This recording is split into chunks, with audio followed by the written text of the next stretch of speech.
Levi and John, what do you see on? Do you see screen sharing or not quite? I only see me on one screen and then the camera looking at me at the other screen. Okay.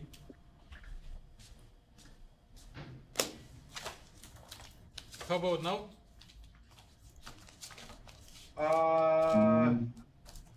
Yep. Yes. Well, it's trying to load something. Thank you, Richard.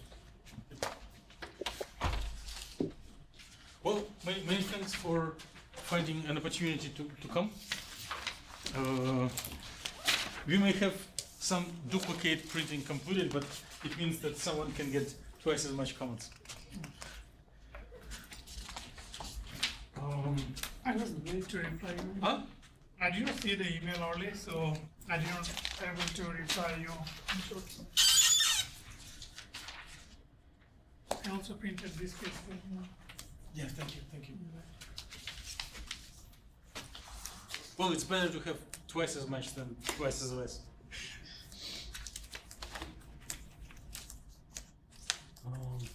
So we do continue to prepare to Sanibel meeting, and since we do have very large number of attendees, we split them two sections, and today we go over those in black font, and next week we'll go with those presenters are in the red font, right? So that everyone will do the you are those, you do not need it. So we do have how many? Six presenters for 2 hours, which means that presentation plus discussion shouldn't go over 20 minutes. And please equip yourself with a pencil and do some comments. So even if they are not very friendly in form, whatever you write is very friendly in fact, because you help your colleague to improve material for presentation. So the first presenter will be Dr. Yul Han, and I want to invite everyone to join me in congratulating him with, well, formally one may congratulate me with a little seed grant funded, but it was based on talent and writing skills of Dr. Han. So thank you.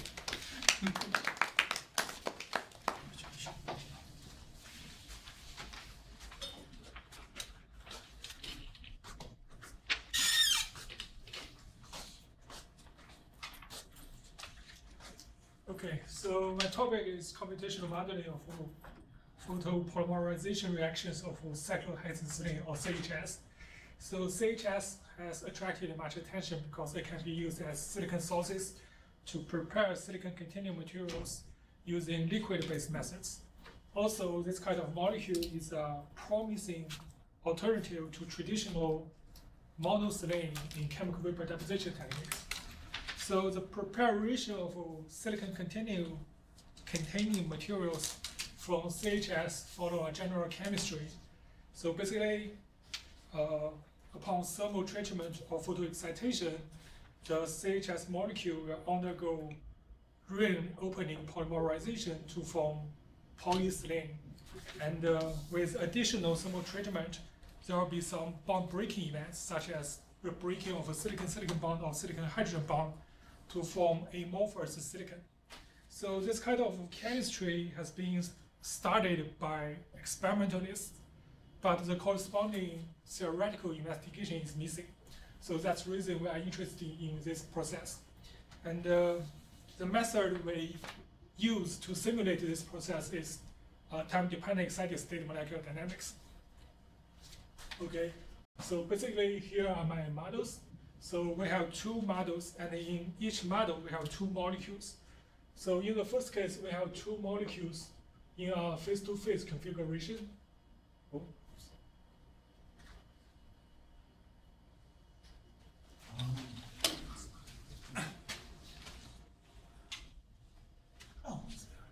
Oh, it came back. Okay. So in the second case, we have two molecules in a side-by-side configuration. So what we did first is we run geometry optimization for these two models, and from here we can get the optimized geometry and some basic electronic structures. So here I computed the absorption spectra. As we can see here, so both models show no absorption in the visible range. And here, this picture shows the liquid CHS. As we can see, it is also transparent. So this means our calculation is in qualitative agreement with the experiment. And next, we use this geometry optimized models to run TD-SMD calculations. And we have 3 trajectories. And in each trajectory, we have specific photo excitation wavelengths. So we have one excitation for the face-to-face model, and we have 2 trajectories or 2 excitations for the side-by-side model. So I'm only focusing on the first one. So here are my TD-SMD results. So as we can see, with the increase of time, we can see some chemical reactions. For example, at this specific time, it's 1626 femtosecond. We can see the formation of a dimer. And at a later time, at 1980 femtoseconds, we can see 2 hydrogens are ejected. So here we have a dehydrogenated dimer. And one interesting observation is for this silicon, we have the coordination number is 4, so which is typical in amorphous silicon. And I guess here I need to back up a little bit. So basically in TD-SMD calculations, we have hard intermediates. So to facilitate the characterization of these intermediates and to remove structural ambiguity, we apply a post-processing technique. So basically, after the completion of TD-SMD trajectories, we extract the intermediates from the trajectory, and we run additional geometry optimization.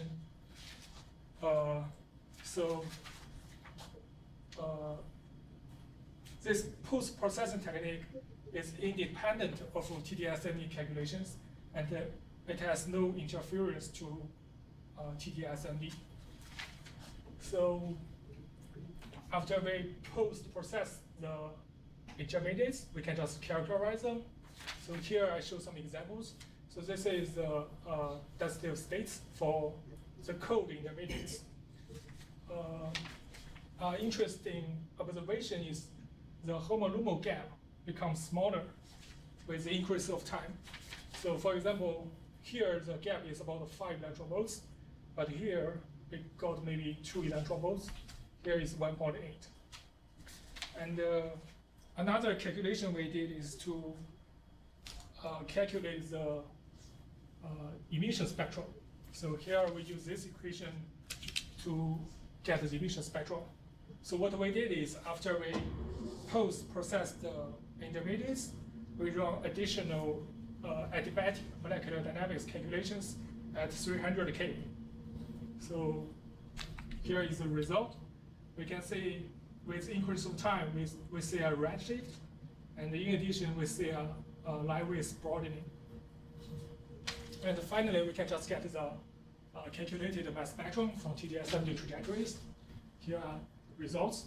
So basically, the most obvious peak is the single monomer. And at this regime, we see some small fragments. This corresponding to the fragmentation. And at this regime, we see some large fragments. This indicates the polymerization process. Yes, the same. Yeah, well, thank you. So, questions are very welcome. Any? I have a question, Dr. Han. So you presented this 2 weeks ago, correct? Yes. Okay, what exactly have you changed from it since then, if anything? I guess here. So basically, my point is to show comparison with experiment data, just to justify our calculations. And another new data is the PL spectra.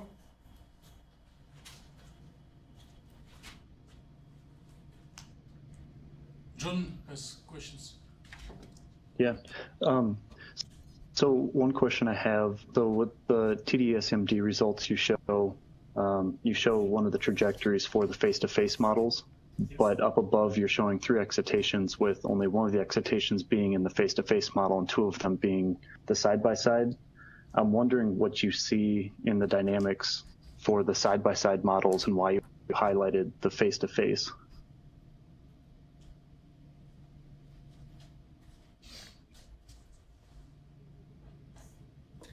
I guess one difference is the time at which the dimer is created. If I remember correctly, so for the side-by-side model, the dimer, the creation of dimer maybe happens at very late stage, maybe Okay. 1800 from the second.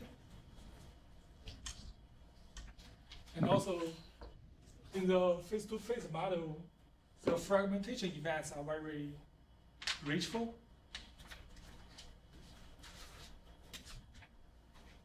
Okay. No, that makes sense. I was just curious because I hadn't heard you present this 2 weeks ago, so thank you. More questions? I have. Well, it is a question maybe not for Sanibel theoretical audience, but for general chemical audience. You did mention the fundamental reaction steps, like ring opening, hydrogen extraction, and then you show that irradiation by light help to go through the steps. Although there are no illustrative evidence of this. Is there any information that help to see if through which mechanism it goes, or maybe some like energy of open the ring and then comparing to the energy of kinetic energy accumulated through the cycle? Some analysis on this side could be maybe appreciated by chemical chemists. Makes sense. Not actual question. I'm just wondering in the third figure of this mass spectrum. This one? Yeah, in the middle, is it 2 lines or just 1 line? It seems like there are 2 lines. In the middle, I mean the highest intensity one. I guess there are 2 lines. So the other one corresponding to the monomer minus hydrogen. It's just one hydrogen atom ejected from the monomer. So that means same number of neutral molecules and Same number with of silicon. Same number of silicon. A different number of hydrogens. Okay. So what size of the system kind of feasible to calculate using this method? It's like you took over here like 2 cycloid excitants, or it's in a periodic box? I mean, so the system much larger? I have no idea. So the question is how large we can go How for large this. the system you can use to do this kind of calculations, like you know, to see the photopolymerization reaction? I'm not sure about this the answer, but for this kind of calculations, it took several months. Several months? Yeah. Ooh. In the NERSC, it will be quicker, maybe several weeks. But still, Yeah. it's quite expensive. Quite expensive, that's right. So it is the reason why the actual experiment, if you see near on this panel, there is models, spectra, and then just a photograph of a beaker. So the actual substance is in liquid phase, so it's high density. They're stacked in a random, but out of this liquid phase, only 2 are picked as a minimal amount to show the basic steps of reaction. Just initial interaction between them and the bond formation. Okay. More questions 1, more questions 2, more questions 3, but thank you once again. So please return your written comments to the author so that he could work on further improvements. And the next presentation should be by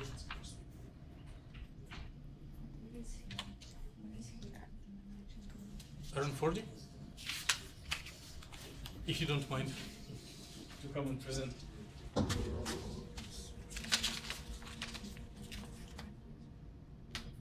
Do you recognize? It doesn't look like you. For the most part, looks like a couple figures got changed. It happens all the time in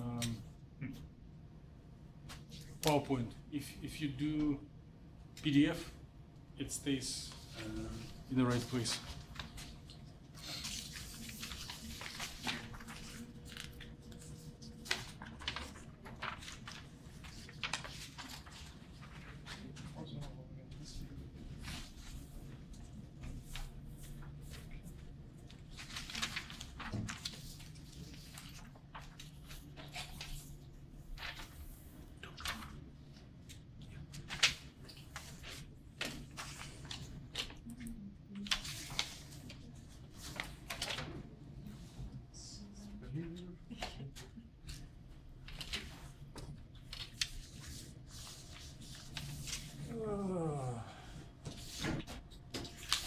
Okay, so I think at least 3 of my figures got changed somehow when I emailed them, so you'll have to bear with me and use your imagination a little bit.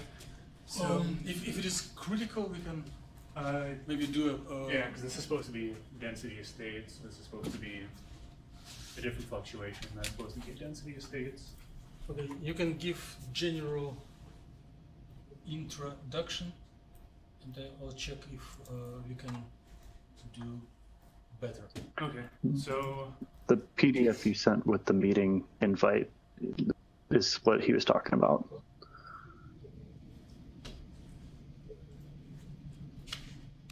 I guess this one is like. yeah, that's what it's supposed to look like. So you can follow along just on the piece of paper. So. Check if this one Yeah, is... this one. No, it's good.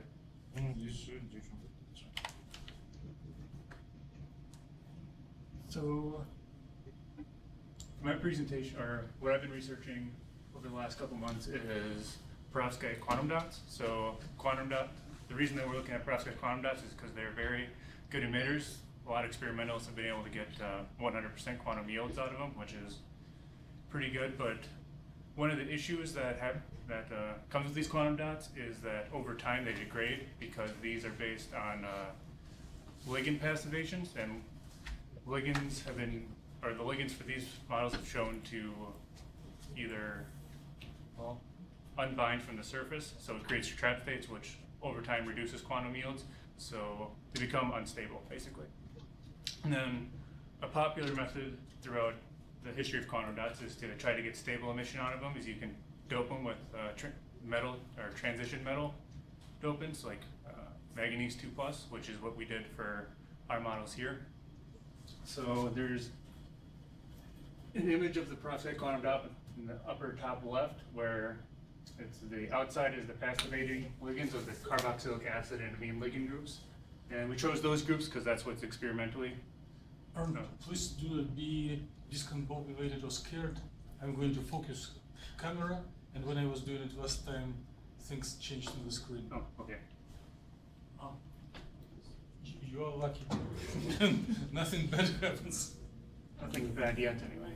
So we chose these because those are functional groups that are used to synthesize the quantum dots, and we just use short chains because we just need them to be passivated correctly. And then these are the elements that make up the perovskite quantum dot, so cesium, lead, if there's a dopant, manganese, and then bromide. And so, yeah, those are the two models that we looked at for this system. And where am I going to go from there? So the size of the systems, the quantum dots are about 1.5 nanometers in size. So they're a little smaller than what's typically seen experimentally, but it's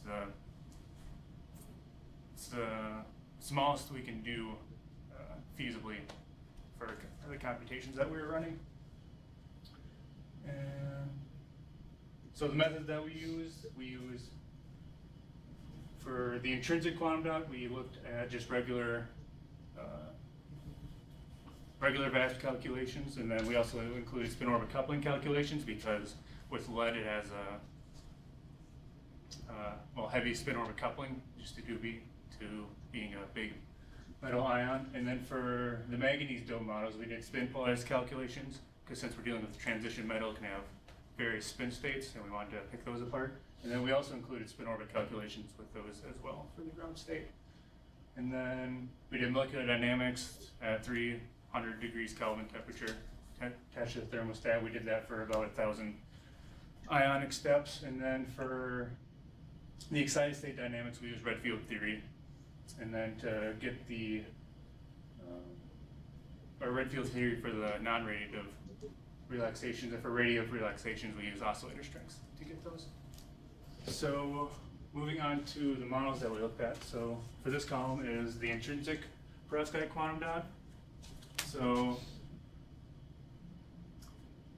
here would just be a regular ground state without spin orbit coupling attached. It would basically look the same as if we looked at the spin orbit coupling dose, except the band gap would be wider because spin orbit coupling mostly affects the lead atom, which contributes to the valence band. So the lowest spin state will decrease the band gap just due to the splitting of the spin orbit coupling. So those were our ground state geometrized optimization for the quantum dots. And then we moved on to molecular dynamics. And then by using molecular dynamics, we can track the orbital energies through time as it goes on through the steps.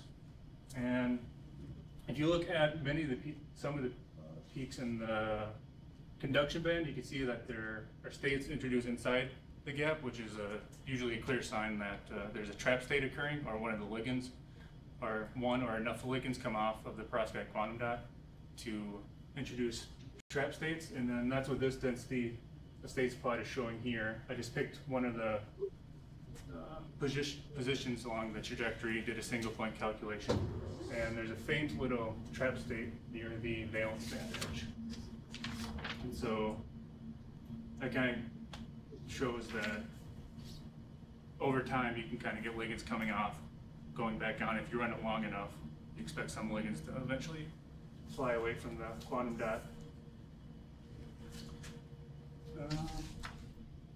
So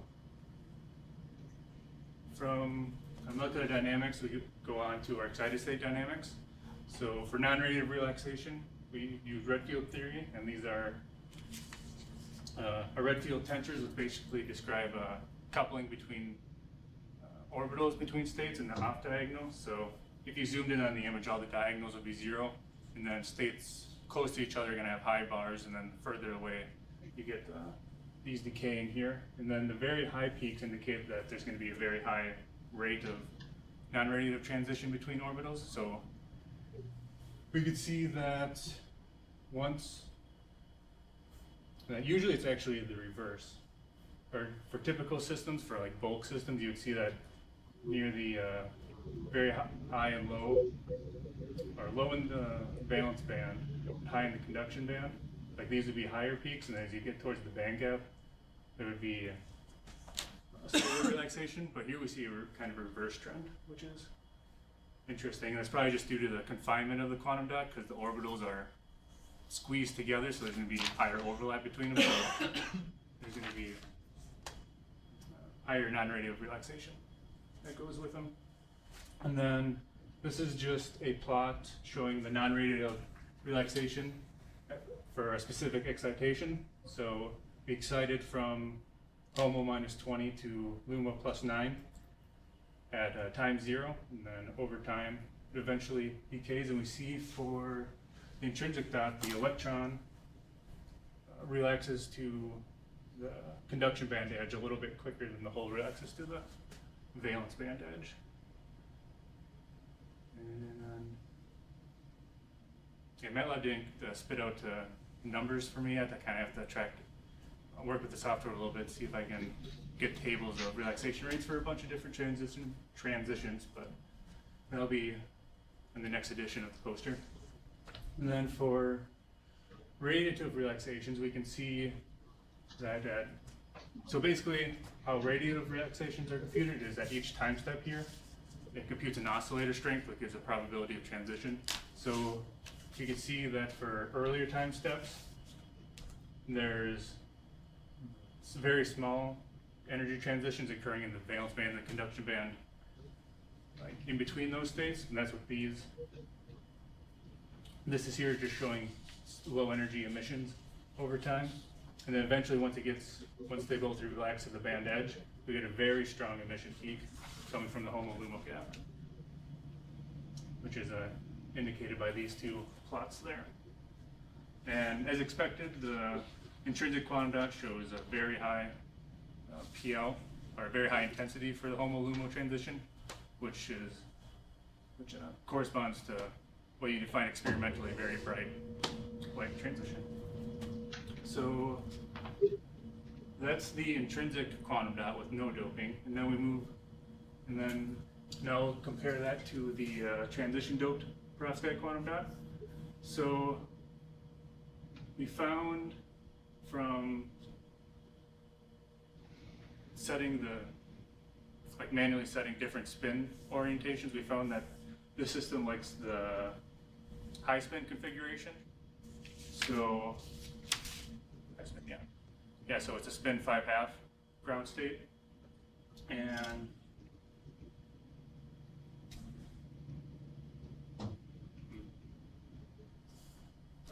so basically, spin 5/2 ground state, and we plotted spin polarized density states for this, and we find that the manganese dopants introduce two states within what you normally think of the traditional band gap of the perovskite quantum dot.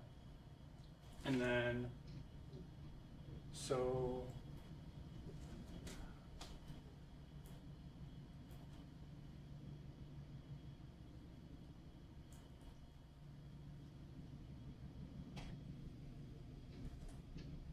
I'm just blanking on how the best way to go through this.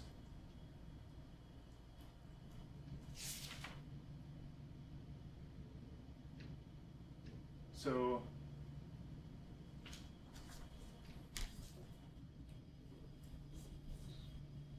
from the spin 5/2 ground state, there's 3 possible electronic transitions we can go through that we can have, which is kind of seen from our orbital diagram, which corresponds to our spin polarized calculations. So for the spin up transitions, we can have a metal to a ligand transition, so MLCT, which is shown in our density states there.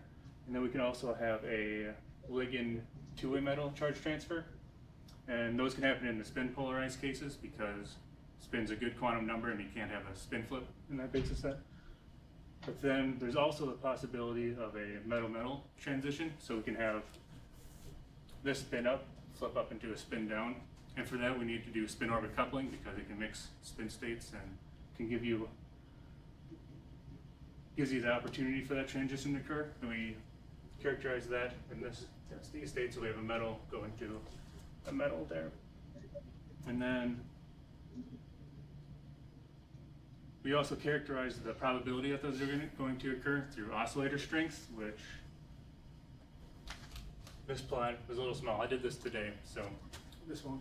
So it's kind of hard to see, but basically what we see is for the metal-metal transitions, there's a very low probability of them occurring, around like 1.8 eV to 2 eV. So we have a small probability of metal-metal transitions. And then we also have, the red line is a small probability of metal to ligand charge transfer. And we also have a little bit higher probability of ligand to metal charge transfer. So basically, what we get out of this is that, well, the probability of optical excitations for 3 different transitions that can occur. So that's the ground state electronic structure of the doped system. So we'll move on to molecular dynamics of the system. And what we did is we tracked, same deal as with the intrinsic dot, we can track how the energy states fluctuate in time along the molecular trajectory. And we can see that for the spin up cases, these the two topmost energy bands correspond to these two states here within the gap. And you can see that the states they don't change at all in time. There's no intermediate trap state that occurs in these systems, which is what you'd expect from a doped system, is to be unaffected by ligands popping off on the surface. So we see no trap states along our trajectory for the doped system.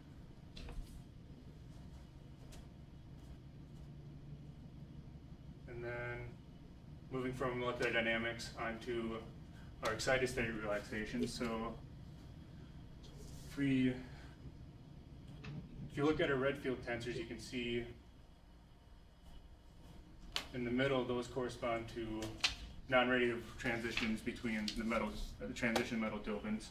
And then an odd thing comparing it with the intrinsic dot is it seems that putting the dopant in changes like the local environment. So you get a different relaxation rate like around the manganese dopant compared to if it was a lead in there. So that's just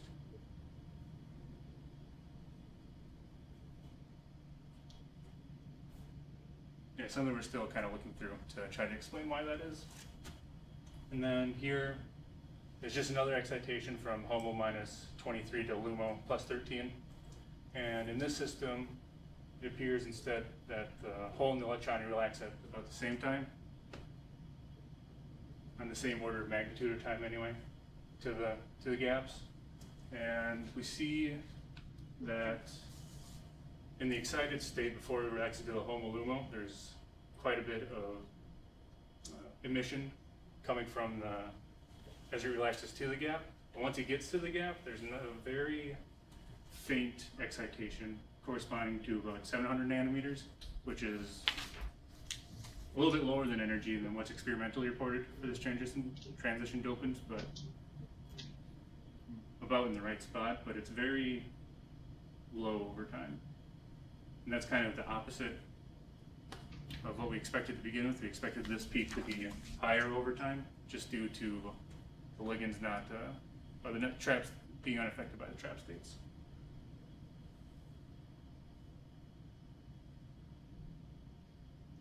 So I guess the conclusions from this study so far is that we have to rethink how we're going to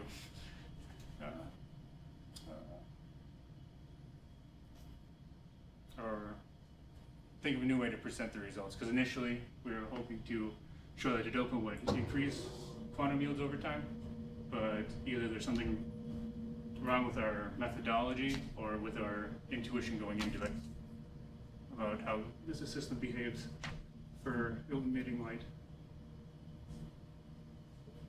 So I guess that's about all I have. Okay, let's thank Aaron for detailed and interesting story. So, other questions? No questions here. Actually, I have one question. For me, it's interesting because as far as I understand, you work with, let's say, pristine structure of perovskite, right? But did you investigate any defects of this structure, how it can influence on properties of the system, and where you put actually these manganese ions?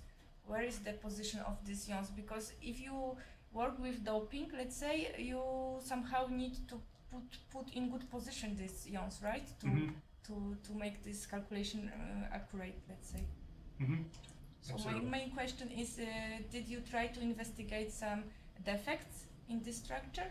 So for your first question, John has actually investigated defects of just removing a lead vacancy. So he'd be able to explain to you better than I could the effects of that study. But for where I place the dopant, it's admittedly it's kind of hard to see from the figure, but it's basically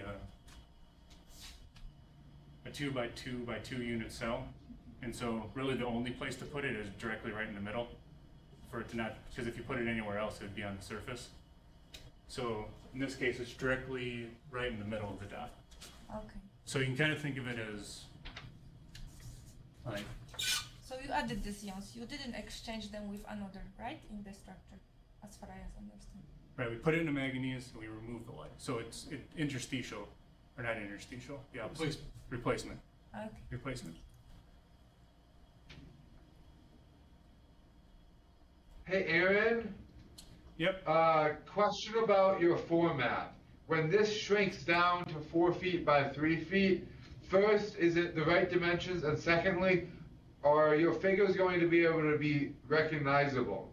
Because looking right now, they can be easily seen, but if they shrink by 4 times, they're going to be very, very, very small.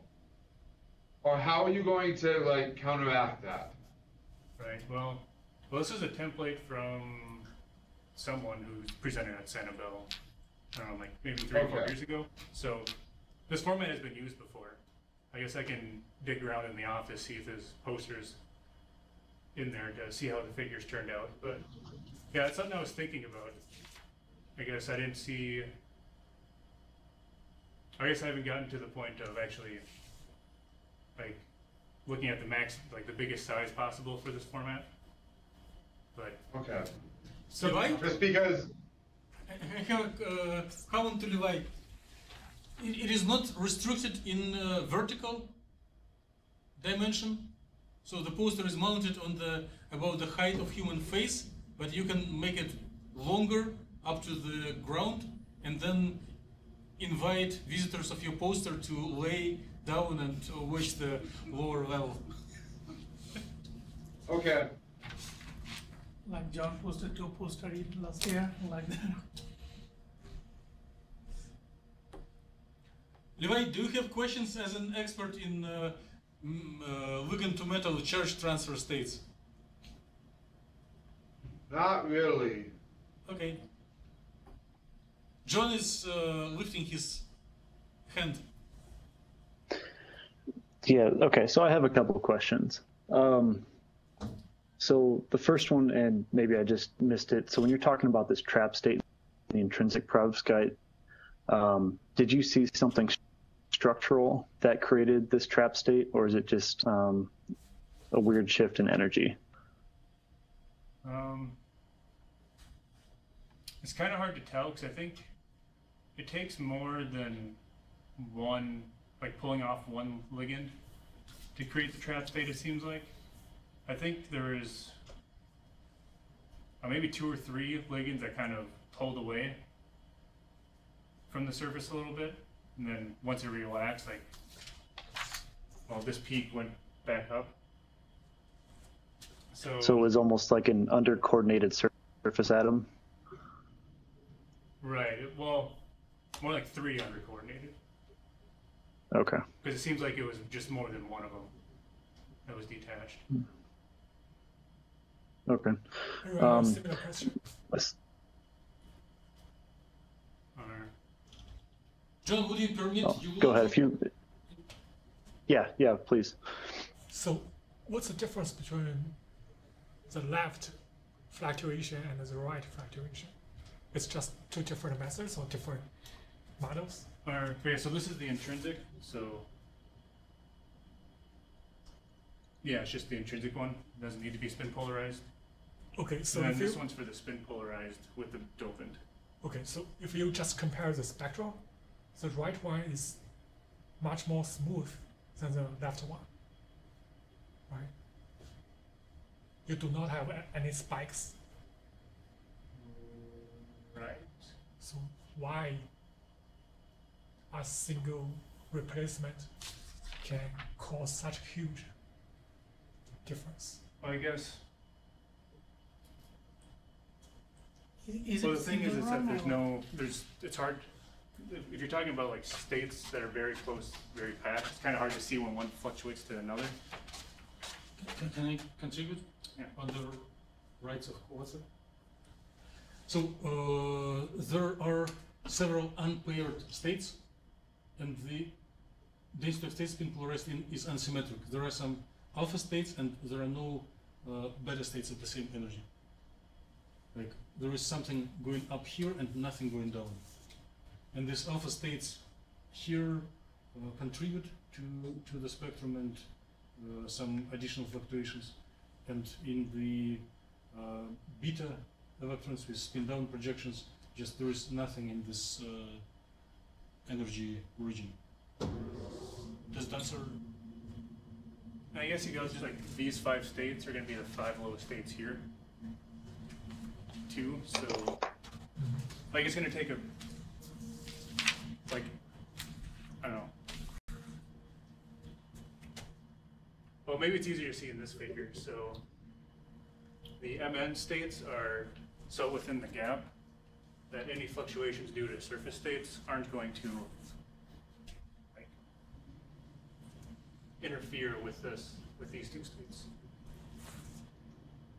Does that make sense? All right, back to John's question. Okay. So I've got a couple more. So one of them is figures you have on top for the doped system. Oh, so the density of states for your doped system. So for the spin polarized, you show metal to ligand for the alpha and ligand to metal for beta. But as soon as you go to this spin orbit coupling calculation, you have metal to metal transitions. And so I'm curious which one you think is accurate. Accurate as in Metal.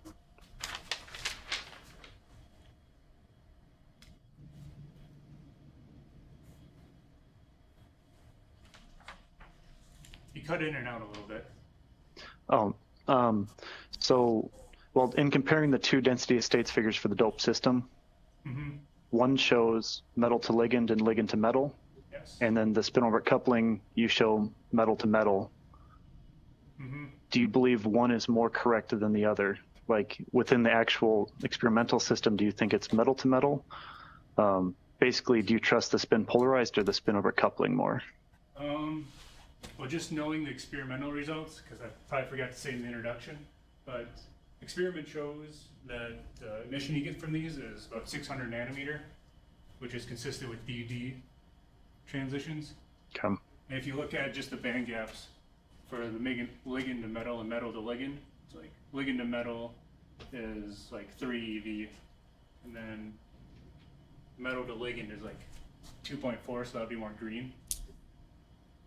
So, Okay. yeah, it's widely hypothesized it's DD transitions, so metal to metal. Okay. And then, so my last question is based on the non-radiative and radiative for the dope system.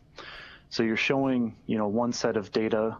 Is it for a spin alpha excitation? Is it for a spin beta excitation? Is it a combination of some sort when you're talking about these photoluminescence yields or the integrated emission?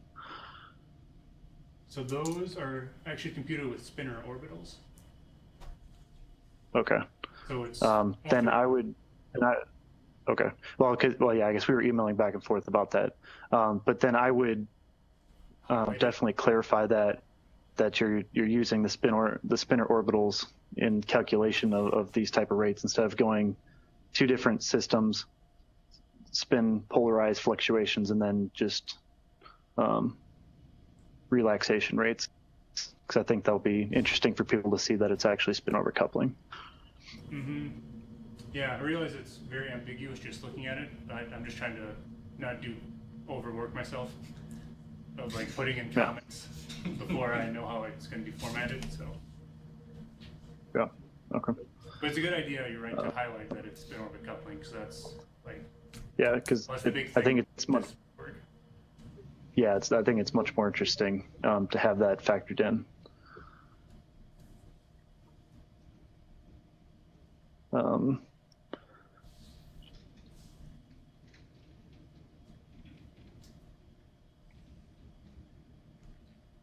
Oh, and then the last question I have, so with the single dopant in there, is it comparative to experimental dopant percentages that they use in quantum dots?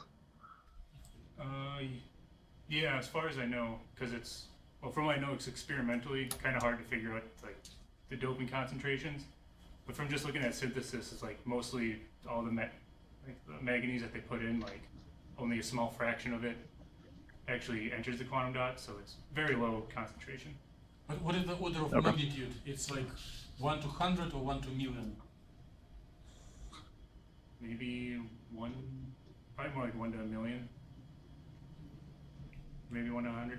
Well, usually if you have too high of a doping concentration, like the emission changes, it gets more red. Mm-hmm. So you can kind of infer it that way.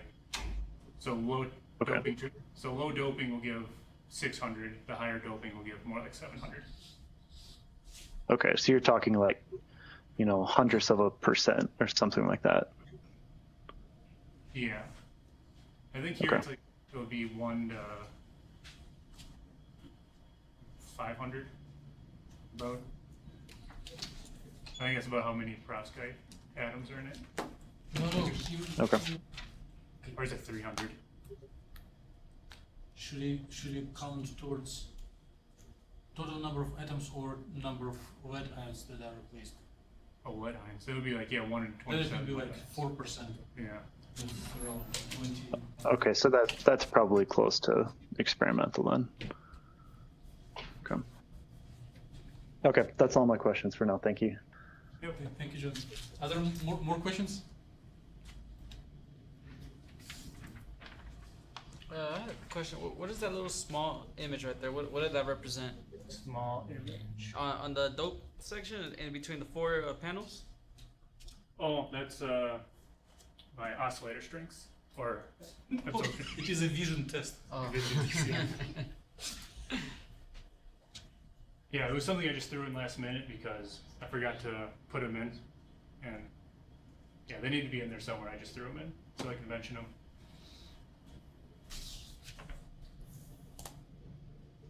Austin, did you have any questions for just education?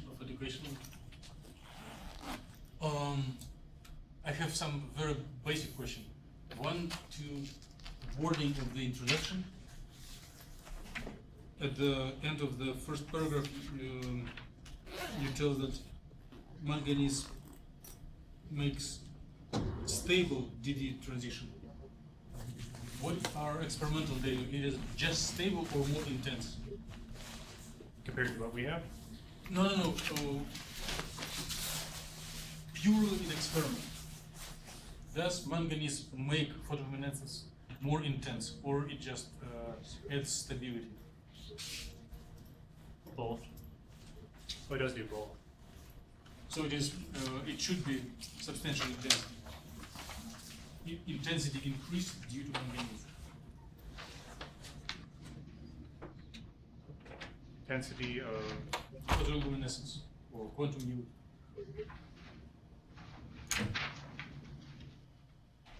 I don't know. That doesn't make sense to me because it still emits from the perovskite too. Mm-hmm. So it doesn't increase the emission from the perovskite. It kind of siphons emission from the perovskite into the dopant. And I guess I'm not sure what the energy transfer is, whether it's 100% or half. No, absorbable emission intensity. not the internal processes. I guess I don't know off the top of my head. Okay, and a little provocative question, which you may get asked. What is the binding energy of the ligand or pair of ligands? And if it is substantially bigger than thermal energy, how can they desorb during thermal motion? Well, just from the quick calculations I've done, it's shown to be a couple eV, which is a lot bigger than room temperature. But that kind of ignores the longer chains of these, because experiment there are like 18 chain carbons, and here we only have 2 carbons, so just the interaction is about a couple eV, but I would assume in reality the longer ligands would contribute to destabilizing, or entropic effects would decrease the binding energy. And without an argument to experiment, you're computing binding of about 2 eV, and then you're observing molecular dynamics with ligand desorption. Are they in contradiction? Do not answer, just keep thinking, and it is standard question that people ask when trying to chew you. More questions to Aaron? If no, let's thank him.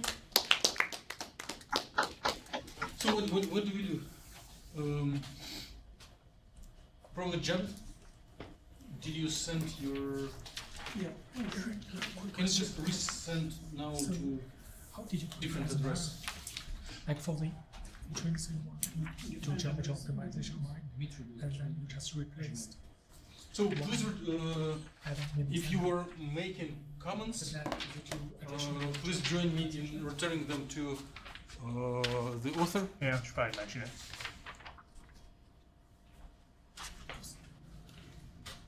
Like, just look at the spectrum here and here. Here you have also spikes. And we have four more presentations. Like Just crashing is 4 more? This one 4 is more, like yes. optimized. It says compared to 3 this more. one. There is one late submission. That is going right now. Do you think there is a major difference between these two? Dimitri.kelly@gmail.com. Yes. Could You be sent? possible because, well, it wasn't me that actually optimized them, it was a collaborator, not here a bit. So I know at one point this one was under optimized. But I think that one would have been the same level. No. But I think, I mean, even if you look at these ones, though, they're still.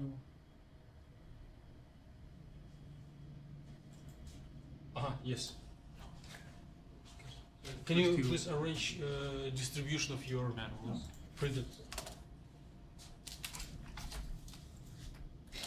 Look at this one, but still, this one, unlooked one is all up is by the spikes.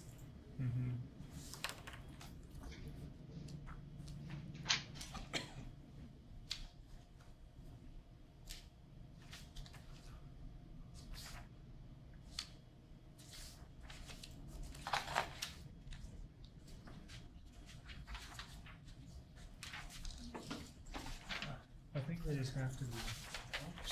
Well, they have to be from the ligand. Like if you look at the oscillation of these, it's like it's very slow, so that would correspond to like a lead or manganese or something. Like if they're oscillating very fast, it's like a carbon hydrogen bond. So I'd assume that something like this looks like something from a ligand. This was all just kind of on trajectory, so I think it's just different ones kind of popping in and out. So you are saying there are some bond breaking events? They're not bond breaking, but it's just the energy of the system changes enough so it picks up different of those bonds. So that's why it looks so spiky. It's something to look at. Jared, when you're ready, just attract our attention, let's see. I'm ready. I'm just waiting to all of you ready. Yeah. So thank you, Wes. This is just one kind of introductions, and other part is from the actual last presentation. So I put few of my latest calculations and figures here. So layout is not final yet. I just put all of my stuff here, and then I will work on the decorations and other stuff later on. So first of all, as introductions, we know that the importance of the lead selenide materials, especially and they have in case of photovoltaic applications, they have some advantage for using the bulk lead selenide in other cases, but there are difficulties too. Then come up with quantum dots. Lead selenide quantum dots is also reported as a very efficient carrier multiplications and other applications. So problem is when we use the bulk quantum dots, although it has a very tiny bandgap, but thank you.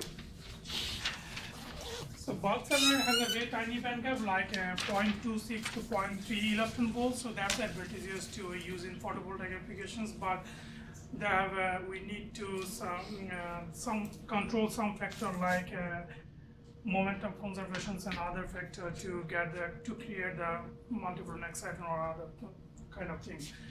But in case of quantum dots, photo relaxation due to the phonon relaxation can be controlled, and also it increases the multiple carrier multiplications, but the band gap is very significantly high in compared to other one. Is higher than close to the 1 electron volt. So 2D nanoplates is kind of in between the two nanoplates and the quantum dots and the bulk materials. So we hope that nanoplates can be more promising materials for these kind of applications. We can control all of those things. So I'm focusing on the lead selenide nanoplates by lead halide bridging. We consider this one because it's already we group from the Dr. Kilimov groups also able to synthesize this kind of nanoplates in the control thickness, especially exactly 2 nanometer thickness. So that's how we adopt that system, and then we calculate this one for the excited state calculations. So in the first one, I take a look on the dose is the positive. First one is the total dose for the 2D nanoplates. It seems it's showing that symmetric dose like quantum dots. But if we want to do a positive dose for lead and selenides, in the conduction bands is mainly contribution from the lead, and in the balance band is mainly from the selenide. But in case of chlorine, because it's a bridging element, is important in this case. Chlorine is mainly contributing only on the conduction bands, and the contribution on the balance band is it's not completely minimum, but they have less contributions compared to the balance band. So it's important to figure out how the whole can be relaxed on this one. In the next step, I take a look on the absorptions. There are different absorption spectra plotted here. In the first one, I just put this one is taken from the Dr. Klimov's paper. This experimental one. This is the absorption spectra around 1,000 nanometer to 1,200 nanometers absorption spectra absorption speed, and emission is around 1,000 is very tiny number, so it's not very hard to see here. And for this one, I just they have two absorption spectra. First one, black one, that one is as a 300 Kelvin absorption, and another one is taken at the 0 degree Kelvin temperature. So it seems that it doesn't change the overall feature of the absorption spectra, but at the higher temperature it's giving us a one very lowest energy peak, but it's not a very wide splitting between the main peak with that one peak. And another thing is, if you look on here, these materials, the band gap is around 1.25 electron volts, 2 nanometers band gap. And so on the main peak here, it's around like 2.5 times of band gap in here. So in the next step, for the relaxation process, we calculate relaxation by using the Tully fewest surface hopping methods.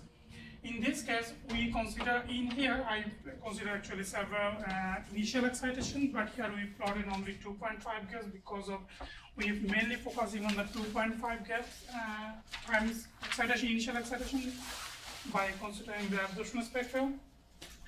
And other two absorption spectra, in this one is the time dependent, absorption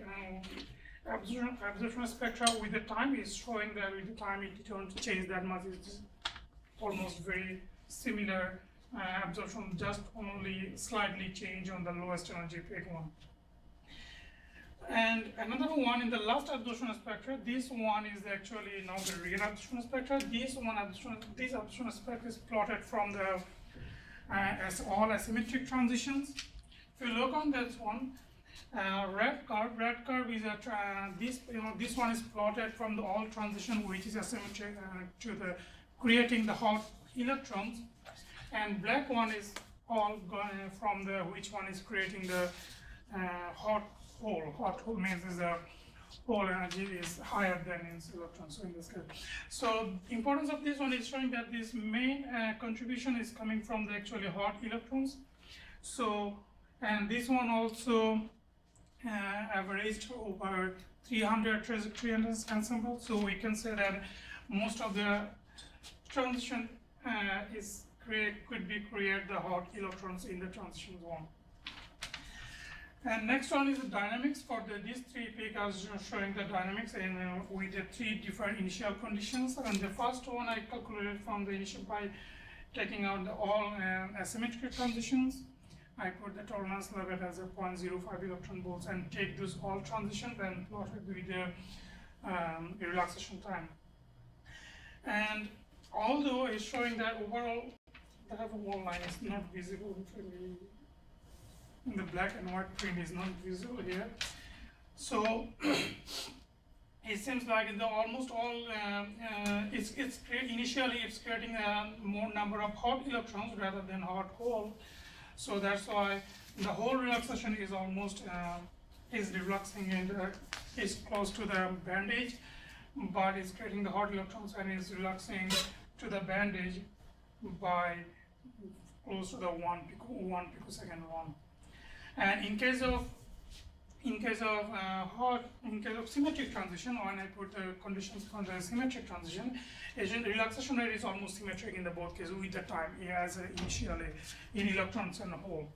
And also another thing is I did not plot it here. We saw that when we calculate the all transition and we calculate this separate the symmetric and asymmetric in the both, it seems like that significant transition is coming from the asymmetric. So although it's showing the symmetric, but this is not that much important in our calculations.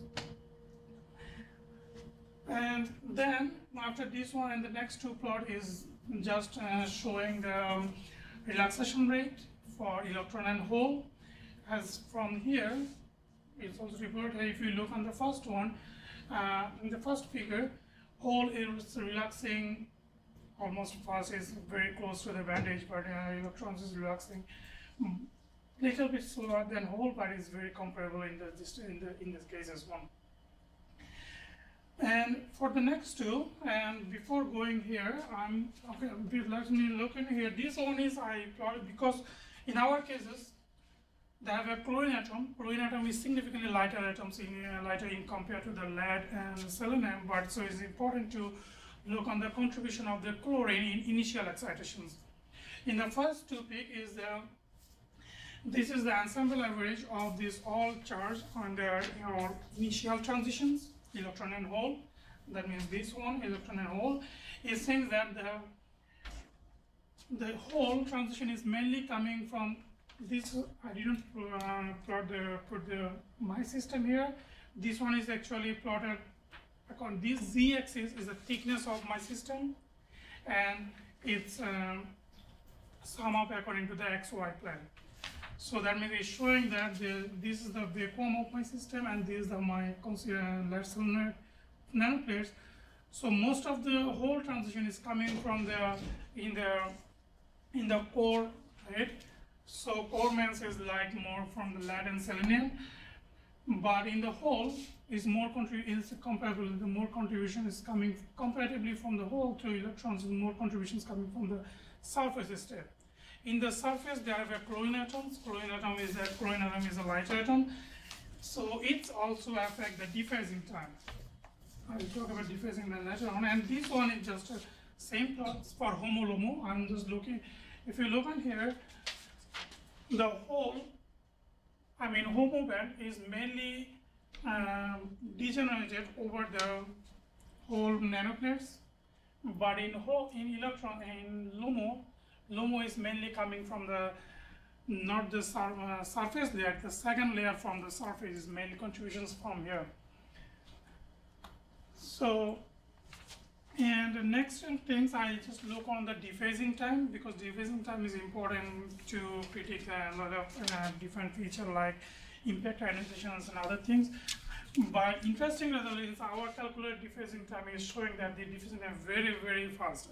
This is losing their coherent state almost instantly in the less than 1 nanometer, 10 to second time scale.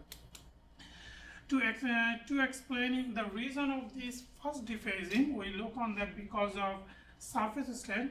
In case of surface one, there are also chlorine atoms. Because of contribution of this chlorine atom, the dephasing time is much slower to compare the lead-solid quantum dots or lead-solid materials. And this also reflects the result can be explained from by looking on the FFT, fast Fourier transformations of this one. And from the experimental paper, in literature, if you look on this one in the quantum dots and lead-solid quantum dots and bulk material, there are acoustic mode near 150 to 200, but it's in our system, it's creating the more acoustic mode in the higher than 200, and this mode can contribution to losing the coherency, and it's because of that this dephasing time is much faster. So for conclusion, this conclusion is actually old conclusion. I need to change this one. And one thing is important here is saying that the surface state is contributing significantly in our initial state. So initial and also because of this lead halide bridging element and lighter elements is changing the dephasing time significantly. And this shorter dephasing time could increase the possibility of the carrier multiplications like impact ionizations. And that could be one promising result. Another thing is we need to, and for the future calculations, we need to look on this because the experimental work, they also predicted that this could be synthesized by using the even lead bromide too. They didn't able to synthesize by lead iodide. We know that lead bromide is like heavier than chlorine, so we need to look on that how dephasing time and this one changing by using lead bromide synthesis. And another thing is from the dephasing results, this could be giving us a positive result for photovoltaic applications things. And that's all about my words for you. Okay, but thank you, Jabbat. Any questions? You have forgotten since 2 weeks ago. What is dephasing?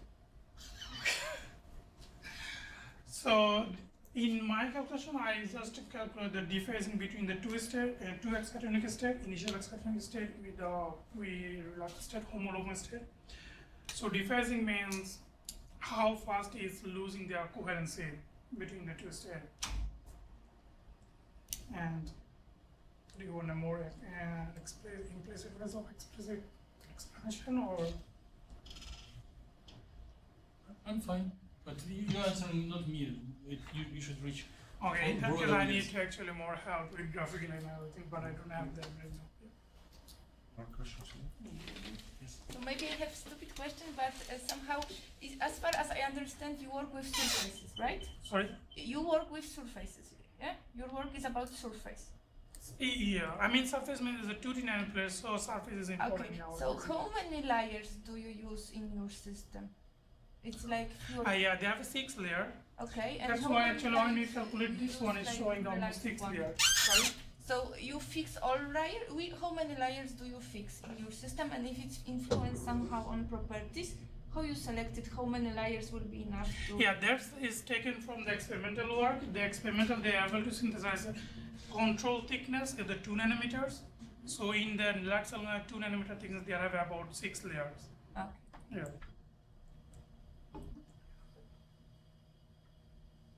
More questions? On the top right, you do have rate of energy dissipation changes with time. Can you explain it for general audience? Why it should change with time? Typically, if it is a first order process, then rate should be constant, and you are showing that it increases, then decreases. So how to interpret and agree with it? One is increasing, is like it should be in the coherence state at the head, so it's following the Gaussian shape. That's why it's increasing. But and the later on is decreasing with exponentially, is because it's following the same relaxation rate. Can you have an intuitive explanation how this top right figures connect with your center bottom figures? Your blue relaxation, yes.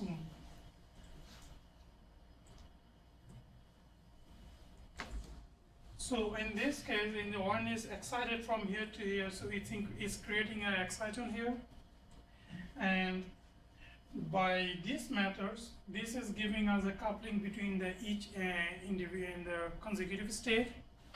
So that's coupling give us informations, and we put the conditions here. This coupling is, if it's negative, negative means it's excited, so we put it as 0. So that's how we set up this our calculation in such a way that is going to lower excited state with the time. So that means from the higher excited state with the time is going down, and finally is going to the homologue. So exciton energy is losing with the time, and that can be, and the rate of this one should be exponential, is can be explaining from the using the coupling concept. So by the time your excitation ends up onto lowest excitation, onto homoluma, nothing relaxes anymore, therefore rate of energy relaxation is 0. Therefore in your upper right, it asymptotically arrives to 0, right? Yeah. Okay, okay. It Thank you helps. for helping me out. More questions to Javed? Anyone wants to please him by giving her time? If not, then thank Javed once again. And in the remaining 40 minutes, we have 3 presentations more. Braden is cordially invited to the stage. I forgot directions.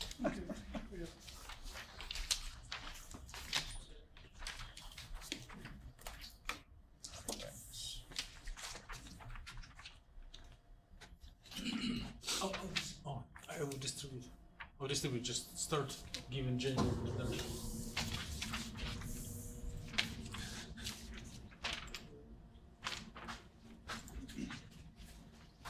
Right version? Yes. Alright, so my work involves covalent functionalization of single wall carbon nanotubes. I won't be incorporating non-covalent, so I'll have to change the title. Someone wants to mark that for me. Our idea here is to take 2 adjacent ortho or 2 para positions along a ring and functionalize it with 2 defect groups, something like you can see here. you need two to fill the valency after breaking the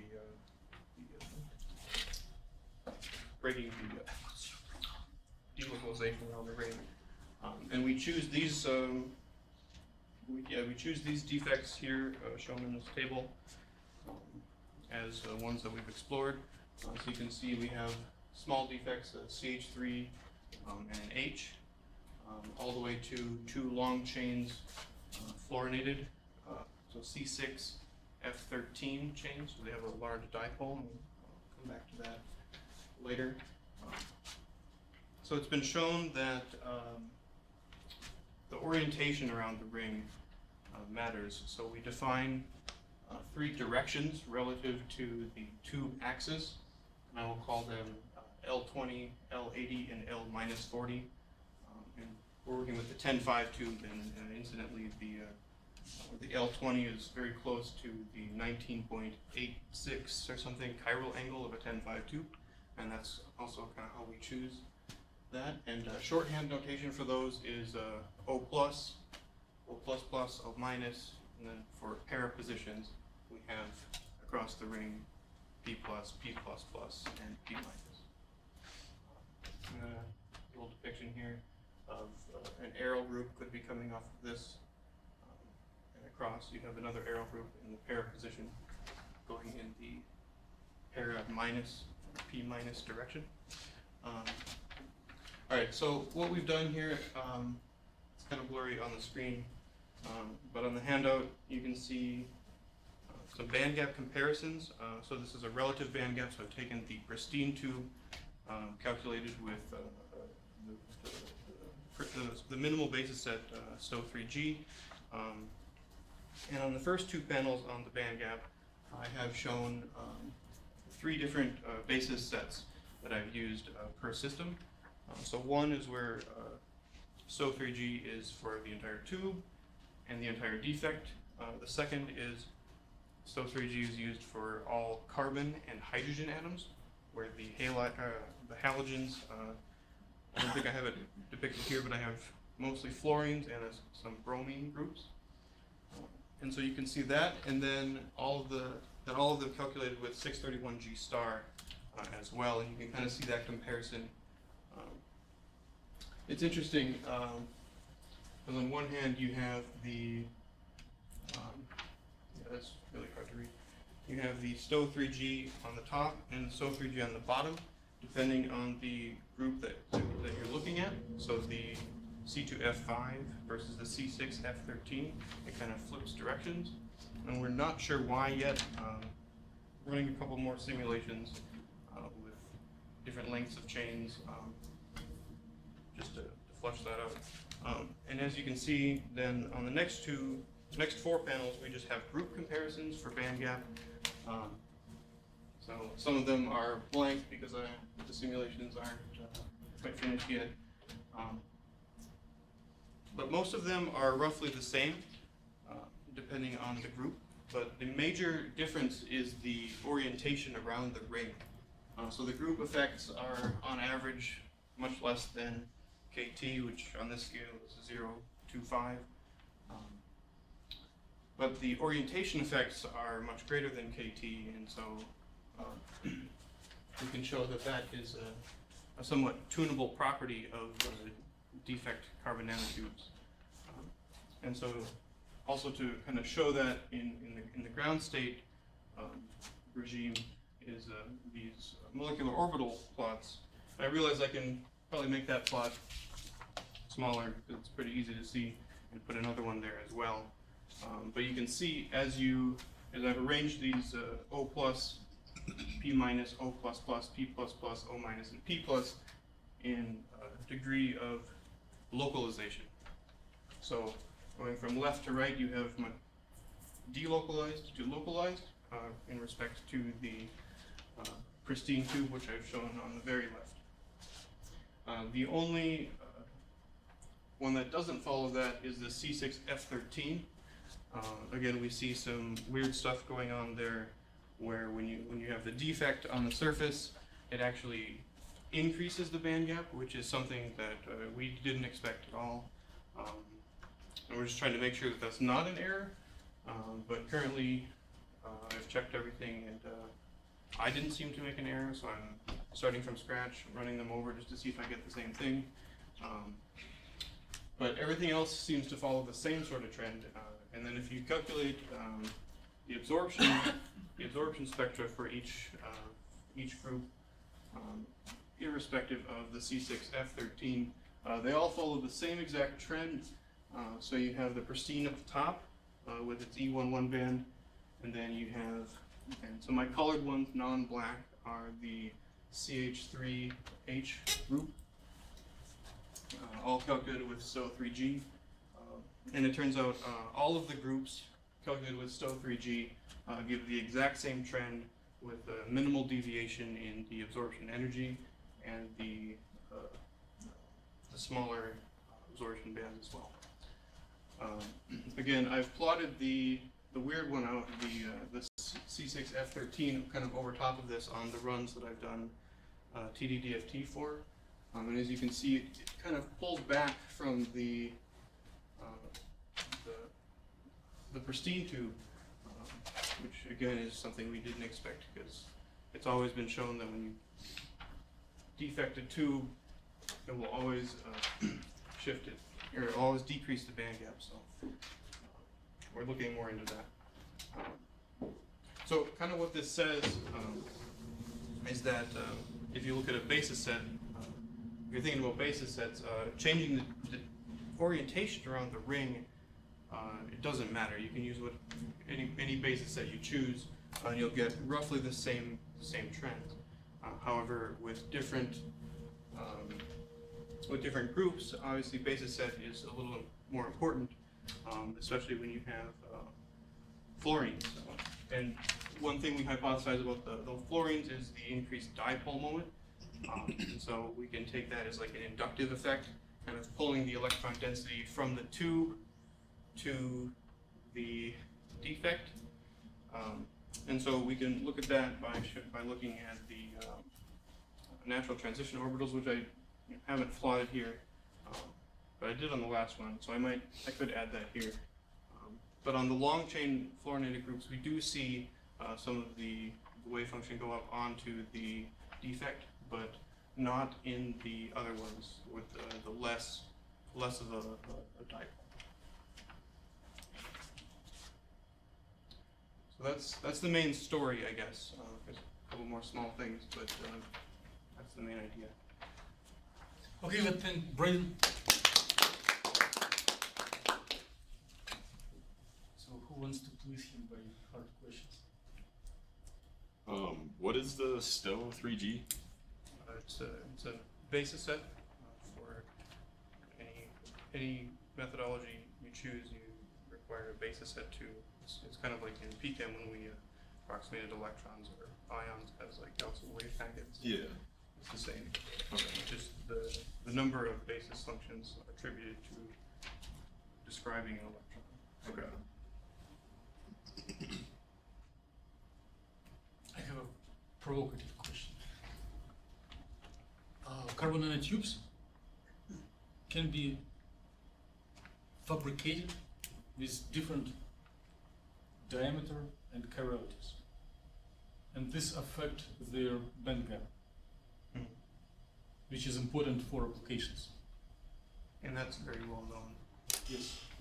Why should we, or whatever, why you or your experimental collaborators need to bother with defects if one can just fabricate right diameter? And so your top right figure shows how the defects adjust the transition energy. At least it looks this way. Can it be achieved just by changing the diameter and chirality? What is the benefit of defects? What are the applications where change of diameter will not work? Well, there's a couple prongs to that answer, I guess. One is creating tubes is difficult in and of itself with just one chirality. And there's some, depending on the process used to make the tubes, of course, some chiralities are more prominent than others, so separating that is a big issue. So maybe one possible answer to that is if you are stuck with some tubes that don't give you the right transition energy, you can modify them at will with some extra chemistry afterward. Another may be changing the diameter of the tube doesn't give you as much of a range in the transition. I don't know the for sure answers of any of these that I'm saying, but and do you know the applications for this defects? Do you like the help? Probably in more of an emission settings, like a telecommunications aspect, maybe. Why? Why telecommunications need emission at infrared range? Kind of like, or you can think of it as like a, I don't know what word I'm looking for. Less losses in fiber optics? I don't know. I'm just curious. Maybe. Key fobs. Yeah, that's what I was thinking of. Like a tube, like a sensor. So you press that. You know, some calculators have that too. They used to ban graphing calculators in my high school because you could use infrared communications between calculators. In the absorption panel, the second and fifth panel, there are two absorptions for two basis n, right? Yep. So in the second panel, is showing that is expected to use blue shifted by changing the 631 G star. But what happened in the fifth one, the E11 transition is almost exactly in the same energy level. So what's the reason there? Yeah, so I kind of glossed over that because I don't know the answer yet to for this question. But if I calculate the C6F13 with like the 631G star on the fluorines here, in that position only, you get the opposite trend of everything else. But if you look here and you calculate with STO3G on all the atoms, you have the exact same trend. I don't know. I'm running a lot more simulations to try and figure out the answer to that, whether it's my mistake or something else at play. But it's very unusual to give exactly same absorption spectra by using 631 G star, isn't it? Isn't it very unusual to produce exactly same absorption spectra by using 631 G star and STG, STUG?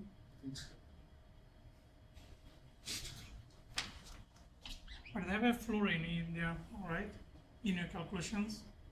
yeah, in the black curves that have overlapped with the. Yes. More questions? John has something. So in looking at these defects, you list multiple types of defects. Are they standalone or do they come in pairs?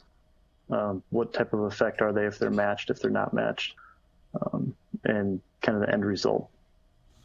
Yeah, I haven't done any ones where I have two large groups competing. It's usually either the same group on the ring or one group and a hydrogen. So I don't know if I've shown, I don't think I've shown any plots on that. Well, do you have an initial guess of what might happen? Well, we're kind of hypothesizing, the inductive effects of the dipole moment of the group would change, and the sterics of the group too. So if they're, say, the long chain fluorinated groups, you're going to get some Coulomb repulsion on the group, so they'll be pushed away, coming closer to the tube, and so we think that might have an effect as well. But we just haven't run enough simulations on those types of things to really get that idea. But the smaller groups, we don't see that much effect between if you have two groups or a group and a hydrogen. So. In continuation of John's question, can you do just one group without hydrogen? Why don't you do it? Well, you break the valency of the ring, so you have a charge center. So you're telling it will be very energetic and favorable? Yeah, Or it will it'd be a very unpaired? reactive site, I guess, but So it will be a reactive site with unpaired electrons. And it will catch second group naturally on experiment. Yep. Okay. And it is therefore you do this nomenclature of orth and para things. yes. It is how two groups relate to each other. Because if there is only one group, there is no reason. It's like Alice in Wonderland side of the mushroom.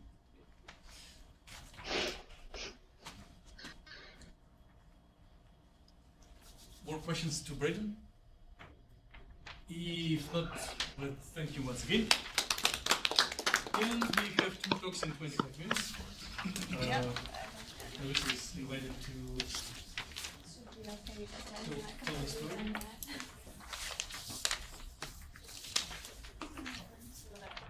It's hard to read off the screen.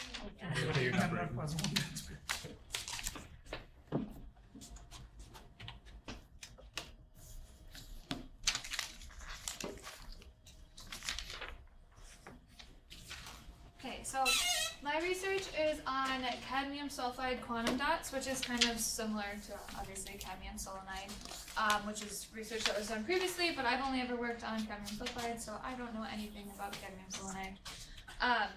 But previous research was done in propylamine, which is a non-polar solvent, on the effects of thiol on the surface when it converts to thiolate. So thiol, when it's on the surface of a cadmium sulfide quantum dot, is very optically active and produces it absorbs a lot of light. So it's more favorable than thiolate, which turns out doesn't really have any good optical properties, and is often, the thiol is often deprotonated into thiolate with the proton going to the surface of the cadmium sulfide quantum dot. So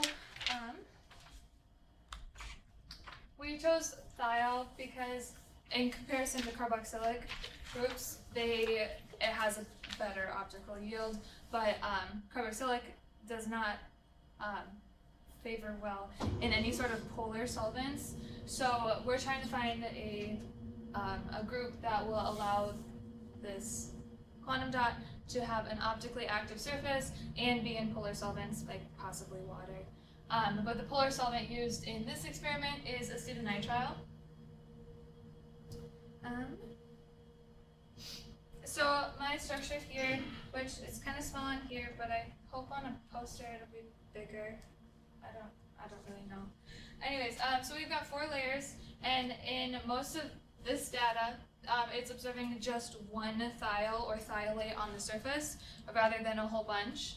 And then there are 2 different options for each of these choices. There's one that's fully passivated with amine, so there'll be 20 amines on the outside of it, which I don't know if you'll be able to see that. Should I, in the bottom corner of this part, can you see that? Would that blow up on the poster? I just need help, that's all. Yeah? Okay, I don't know. You can do experiment, but there is no guarantee that it will. Oh no, not on this, but like on a poster, would you be able to read it? Probably. Probably? Okay, I mean, yeah, it doesn't really You matter. can come, Alyssa, if you want to explain it to explain, you can just comment. Okay, alright. So there are 2 different main points. There's ones that are passivated with 20 amines, and then there's ones that are passivated with just a single thiol. And there's also another fully passivated with the thiol or thiolate. But basically in the bottom, the F category right at the bottom here, is showing the difference between thiol and thiolate. And in the charge distribution, you can see over here that this is more electronegative, so it tends to pull the hydrogen or the proton from here to the surface, resulting in a thiolate, which we don't want. So our goal was to figure out whether or not we could kind of stop this process from occurring.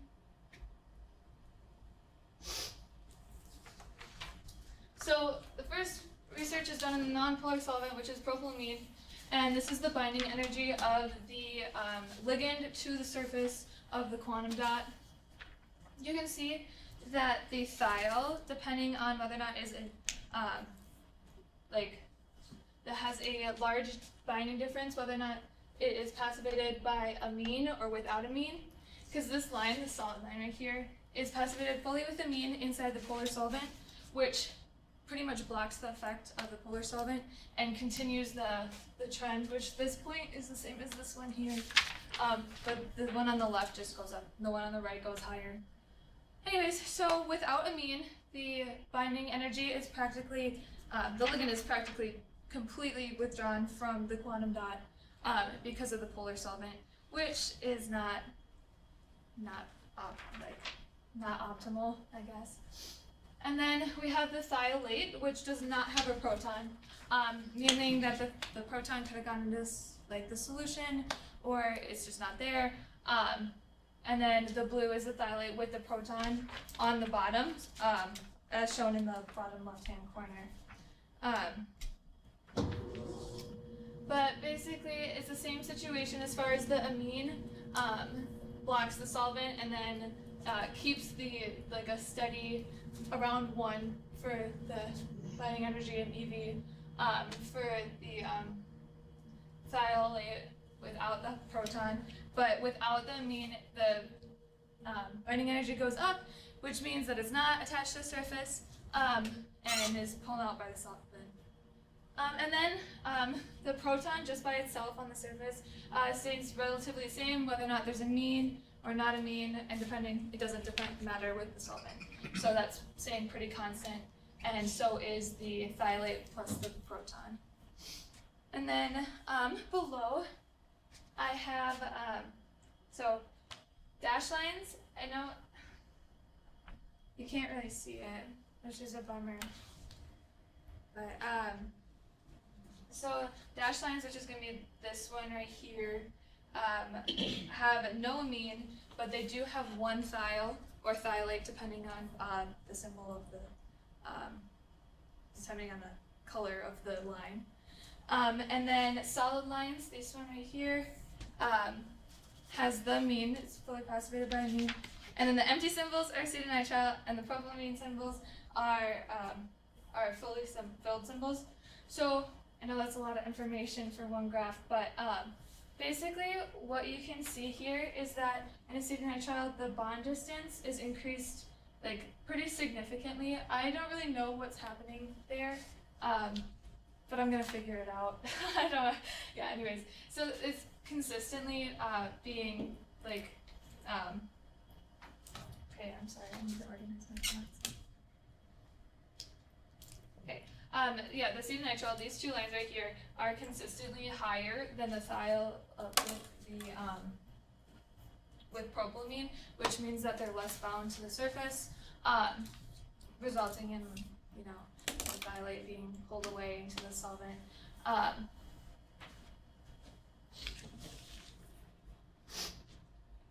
And this is my most important data down here, and don't worry, I have more, I just haven't been able to put it on there yet. So it's hard to see, and I think I'm going to change this, but the dotted lines here are the ones done with amine and without amine, and then, okay, well this is done in propylamine. Sorry, I did not put that on there. But basically what this is showing, well, the solid lines are propylamine, the dotted lines are acetonitrile. Yeah, shoot, no, I messed up, sorry. Scratch all that. Okay, this is done completely in propylamine. The dashed is with no amines, and then the solid is with amine. I had it right in the first time, and then I need to put, obviously, the solvent on there, or else I'm going to forget. But basically, you can see, this is supposed to be the dotted line. You can't really see it on here. I thought you would be able to, but you can't. But it's right next to the line for the quantum dot, which means that if there was more than one thiol or thiolate on the surface, this is thiolate, so if there was more than one thiolate, or potentially 20 thiolates on the surface, it could create a trap state, which would make it so that there would be no optical properties to it, or no absorption, and so then there would be no emission.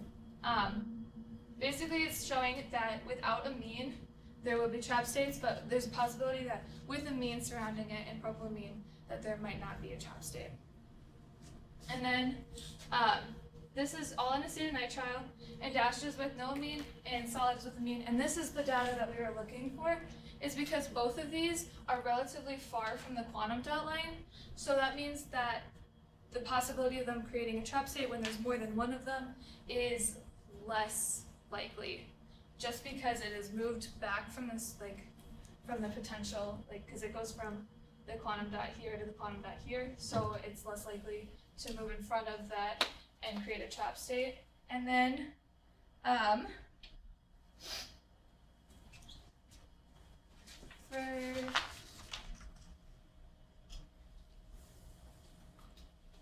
I don't know, I know what this is, but I don't know what solvent it is. So I'm going to skip that for now. And I'll have better writing on it later.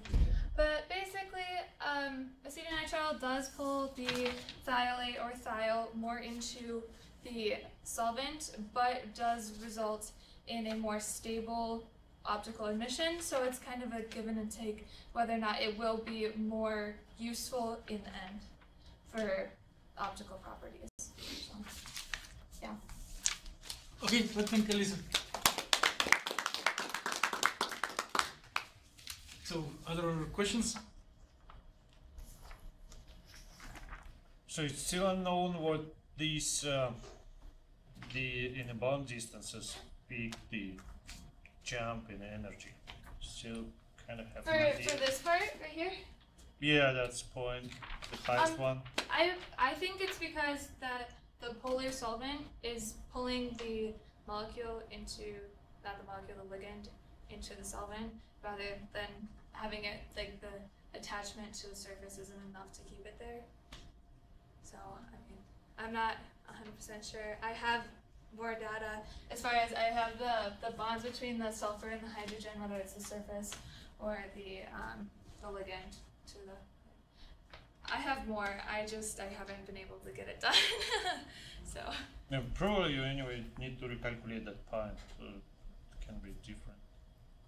Energy. There's something wrong probably happens.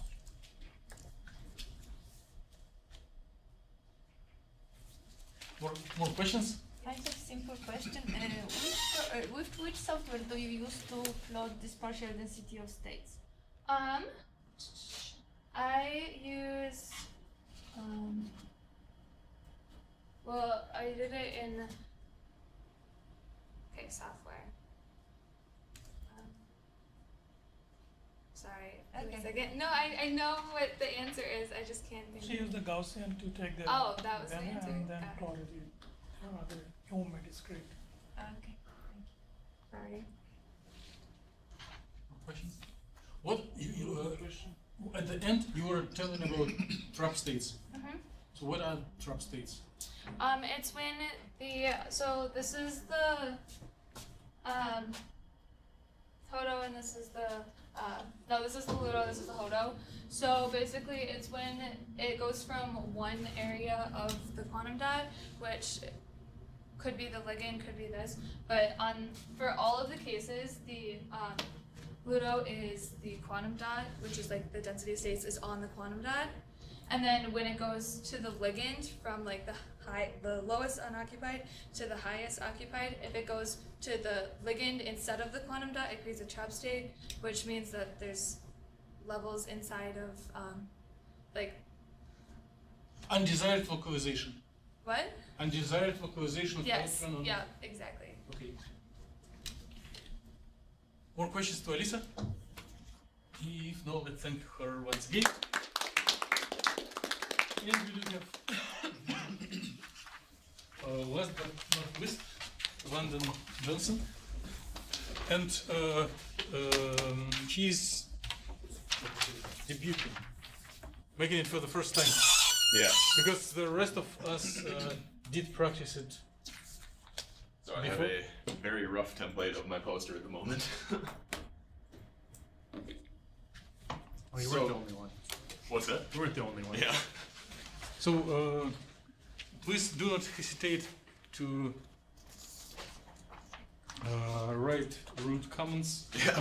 Yes, please Or let me maybe know aggressive anything questions. that, if any of this is not clear at all, let me know why or what would help make it more clear. So what I did is I took some MATLAB code that was designed to model electron dynamics in a given potential, and I input ab initio data collected from Aaron, and I used that to figure out what the probability of transmission of an electron from the dye to the perovskite would be in a lead halide perovskite solar cell. So what I altered in each run was the initial momentum of the electron. So, I guess what am I trying to say with this?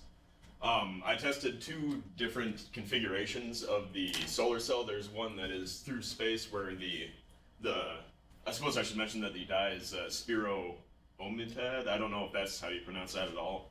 I'm not a chemist, I guess. So there's a through space model where the spirometad and the perovskite are just sandwiched together, and then there's a through bond model where the spirometad has a methoxy linker group to actually create a chemical bond to the perovskite. And what that results in is a difference in the potential barrier. You end up getting a small well right here, and it reduces the width of that barrier. So I guess what I ended up finding is that the probability at most, what am I trying to say? In the slightly ultraviolet to visible range, there's a significant advantage to using the through bond. Once you get up to extremely high wavelengths, there's not really too much of a difference, but you're probably not going to be getting too much of that from the sun anyway. I haven't rehearsed this at all, I guess, so I'm just kind of winging it right now. So I suppose the way that I got these graphs was to set basically a cutoff right at the peak of this well here, and I guess the density of the electron that's still on this side compared to this side would give me the probability of transmission of that electron at whatever given initial momentum. I should also mention that I use that momentum to calculate what the wavelength would be of a photon that excited the electron. Yeah, there's not really too much to it at the moment. I still have to do some more data because I just had to recently rewrite the code to make it more appropriate. Because the code has periodic boundary conditions, so what I did is I basically extended the boundaries out to a far enough point that none of the electron density will actually be able to get across and interfere with my data like I had in physical chemistry last semester. Yeah, so it's pretty basic. This is what I have at the moment. Okay, let's thank London. Any questions are very welcome. Yeah. It's not exactly research-related question. So what is the importance of starting these two processes through space and through the bond? There are different ways that you could make the solar cell, I guess. This one would be a bit more cumbersome to actually do, but it would end up yielding a more efficient solar cell in the end. I guess I haven't run it since I've rewritten the code, but I also did, oh, I never mentioned that. Okay, so normally when light will shine on the perovskite, this will be the optical absorber. And what will happen is a hole will actually transfer over to here. But with the code and the potential file that I have, this is all based on the electron. So I'm treating it as equivalent to move an electron from the dye to the perovskite. So, let's see. I completely forgot what I was trying to answer. Oh yeah, the importance of through bond versus through space.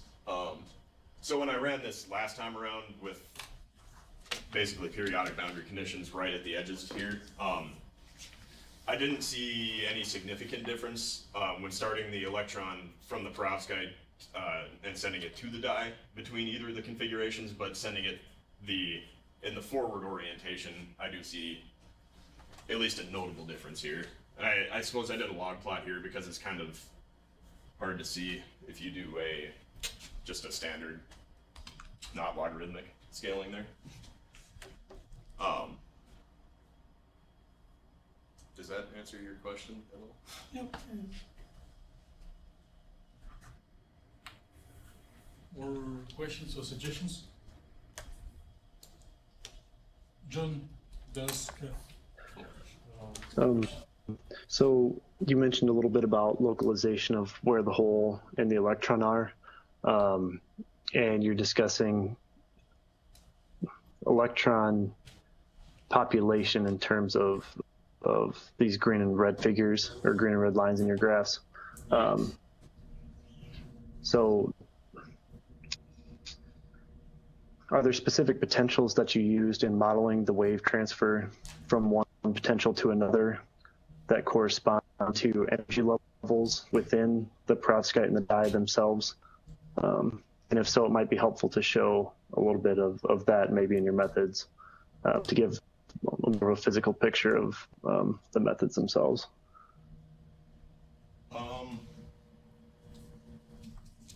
I guess, are you asking if I used like eigenstates of the potentials in those areas, or?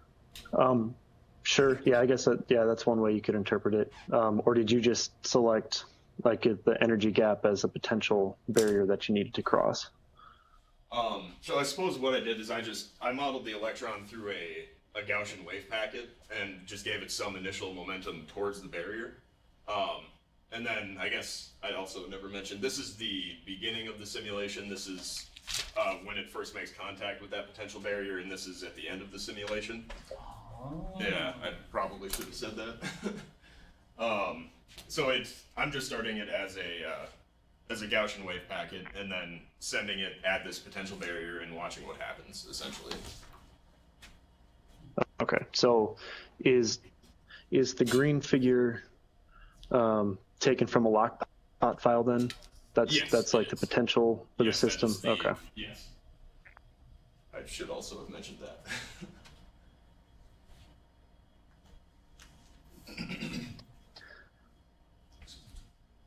John has more questions. So I guess I have one more question. So your top two figures on the right, and then your Excel plot that you have. So you're showing these transmission probabilities for an extremely high wavelength, where, I mean, to me, if you look at your Excel plot, like the transmission probabilities look to be fairly similar. So obviously one is with time and one is, the x-axis is photon wavelength. So there's obviously some kind of a decay about transmission probability. Is that the importance of plotting it against time versus just what the transmission probability is at a specific wavelength? Or how is the probability calculated for your Excel plot compared to what you show in your top two plots? So what I did is I basically used this this percentage right here, because this is telling me how much of the electron is actually across the barrier here. So once it plateaus out, I use that value. And I could probably change that too. I was in a hurry, so I tried to do what I could. Okay. And then did you calculate any type of rates, like rate of transmission, or however long it took to get to that plateau state? Do you think that might be something of value? That was what I did last semester, so I could certainly do that again. Okay. Because that would just basically, I guess as far as I understand, I could interpret that from the slope of that line there.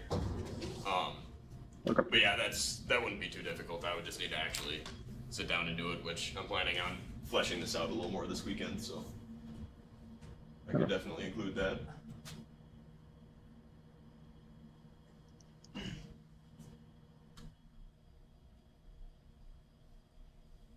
More questions? Yeah. I guess I have a question, and just from visualizing your Excel graph that you have there, it looks like your through bond model is consistently decreasing, or it doesn't. in comparison to the through space model, it looks like there's almost a little hump that it comes back over again. Oh, if you're you see talking what I'm about, talking about? yeah, this area down right, here. so like why does that happen as far as your understanding? I am not entirely sure why that's happening at the moment.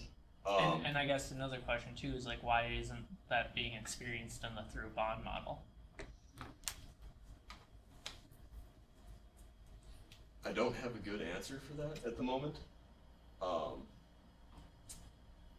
I wouldn't either, but I'm just curious why that's happening.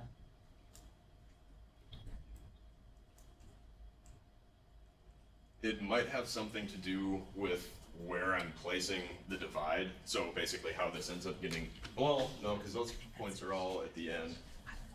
I did notice that when I was collecting the data that